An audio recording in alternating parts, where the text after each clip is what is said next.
This is the part which is really important, is that I believe there is gender bias, and this is from preschool. So just look at what, a teacher has to assess this. A kid doesn't take any kind of written thing. So if I'm assessing a preschooler in reading, and I look at those three things, and I have to either put meets, exceeds, or needs improvement, which gender do you think is going to do better there, boys or girls? Why? Stories are about words. And what did I tell you about the brain development? Okay. What about self-control? And why do you see that? Routines. Girls follow rules better in school.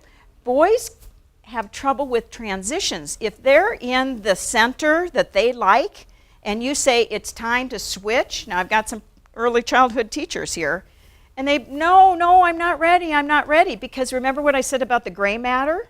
They're focused on it, and they're having fun. And so why would I want to switch? So for your other classes, what I would suggest on strategies is that we want to, for transitions, we want to actually stop something and then do something else. So I've observed a lot of classrooms. And what teachers will say is and this is in elementary, put your math book away and take out your social studies book and turn to page 42. You see there's no transition in there? That's where you want to say, okay, I want you to put your math books away. I want you to stand up, put your chair in. We're going to just stretch for 10 seconds. Okay, now who can find their social studies book, and let's turn to page 42. The other thing that I want to talk about now is getting blood to your brain, just by that little strategy that I talked about. When you stand up from your chair, you know what happens in your blood vessels? Your veins, they constrict and they send blood up, and it eventually ends in the brain. So if you're sitting at a desk all the time, put your math book away, take out your social studies book, you're not getting that blood to flow as easily as you can as if you just stand up, turn around 3 times, sit down. That's a strategy. Sometimes people say, well, when we want to encourage movement, I'm thinking you want us to run around the room, or you want us to do jumping jacks or whatever. No, I don't want your classroom to be out of control. It's like, what are little things that we can do? And Corey's giving a great example over here. Corey's standing up. That you want to encourage in your classroom also is just voluntary movement by somebody that needs to move. And we're going to talk much more about that in a little bit. So when I was at Core 1, CSAP was first starting. The 6th grade writing prompt was, describe your favorite outfit. Now, boys are like, outfit, okay, yeah. Well, it could be my sports outfit. It could be what, I don't know. Do you see how there was a bias there? So you even need to think in your own classrooms when you set up some prompts for things, make sure that it's not gender biased, that it's just open for everybody. So we're going to do a little strategy right now, and this is called appointment clock. Get a piece of paper or a little sticky note, it doesn't have to be anything big, and make a clock.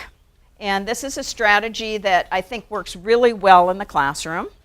And we're only going to get 2 people to meet with. We're going to put somebody's name in the 3 o'clock slot and the 9 o'clock slot. When I say go, boys are more impulsive than girls. So if I would say, okay, make your clock, now I want you to get up and I want you to find another person where you can put your name in, people would already be getting up. Because I said, I want you to get up, right?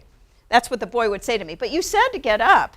So I started doing this strategy where I say, when I say go, I want you to stand up. I want you to find somebody else, hopefully not at your table. It won't work exactly right here.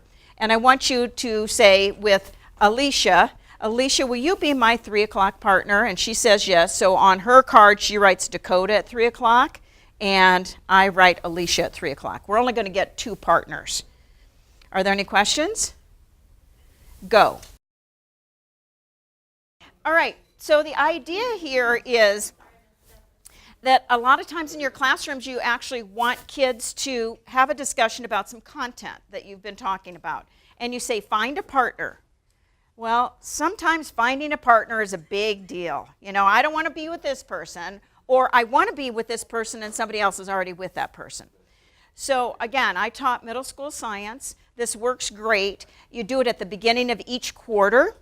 And, you know, if everybody does not have a partner, it's okay. So we had Teresa over here that because of our odd number, we didn't get somebody. And you know what's going to happen the day that I say, I want you to meet with your 3 o'clock partner to talk about the water cycle, somebody's going to be absent. So I just say, okay, meet with your 3 o'clock partner. If there's anybody that's left over, your partner isn't here, then you're just a triad. It's that simple. So when I say to meet with whatever, you don't have one, you're just going to join another group. Now what I did was then every quarter I would change that, and they couldn't have the same people they had before. So if you do that 4 times during the year, then you're meeting with other people. And what most is important about kids that kind of don't get along with each other is that you sometimes do this just in a skill building for relationships. So you say, okay, I want you to meet with your 12 o'clock partner. I want you to share what was the scariest movie you've ever seen. You see what I'm saying? So they start to find some things in common. This is kind of good at the beginning of the year too, so kids find out more about each other. Or what was your favorite Halloween costume? Stuff like that. So kids actually find out about people that they think they don't like, but this is a good way to do it. And it can move very, very fast.